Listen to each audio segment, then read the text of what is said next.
ผู้ฟังเอ้ยพุทธธรรมนายข้อ11นั่นฝันเห็นเป็นอันแปลกฝันเห็นไทยแขกไปเที่ยวขาขายผ้าขาแพงมั่นหักบายเอาไม้จันแดงไปสื่อจ่ายเอาไปขายแหลกเขาเกลือก่อนขาบ่มีมั่นหักอัพปีแท่เอาของแพงไปแหลกไก่เอาจันแดงลงใส่กระตาหน่อยแขนหอยเที่ยวขายอันนี้ให้ค่อยซ่อมเบิงถอนคอนศาสนาพุทธมนุษย์มีโลผ้ามืดมั่วเมากลุ่มสุ่มหมู่ถือศีลสางคือเจ้าหัวจัวบ่าวเห็นผู้สาวเรียกเอิ่นเสินเว้าดังสหายนอกจากนั้นสิเป็นผู้หายขายศาสนาพุทธเอาประทับลงหมดจ่ายกินสินจาง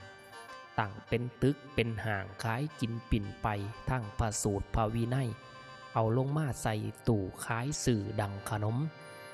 พ่อปานเอาตมกัวมั่วมองเขียวคุณขายโหมเฮ้าตถาคตออกบุญบ่กลัวยานบาปกรรมขายพระถ้ำยั่งบ่แหลวยั่งขายโหมเฮ้าพระองค์โสตกลงมั่วมองศาสนาพ่ายหนาเขาหากผ้ากันขาขายกินพุทธโหบของควนใส่พระอูบแก้วแพ่งไหวส่วนสูงอันนี้นะเขาหักผ้ากันขาขายกินบ่กลัวบาปได้ซื้อว่าประมาทม่างถ้ำพระเจ้าเทศนา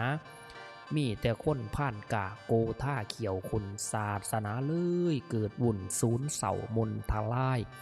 สร้างมาเป็นผู้หายขายศาสนากินพระนารินเล่งย่านนายสะอ่างพังหายขั้นแม่นกายไปหนาศาสนาของเฮาจังสีฟื้นขึ้นใหม่ในปีกุลลวงแหลวสีแววขึ้นลื่นหลังข้างนั้นแหลวคนสิอยู่เป็นสุขจังสิหายความทุกข์อยู่สำล้านบานเหนือไผผู้ยั่งเหลือข้างสิเห็นทางบุญบาปพ้นจากม่านโมหายเมืองบาดอยู่กเกษมเริ่มแต่โกกแต่เข่าเดือน4 ปีกุลไผผู้มีบุญหลายจังสิเห็นพระธรรมลำให้ค่อยผ้าการจำศีลสางทางกุศลถูกเสาคำบุญสีมาซอยคำพาถ้ำเจ้าสีรักษาพ่อแม่เอ้ยผู้ฟังเอ่ย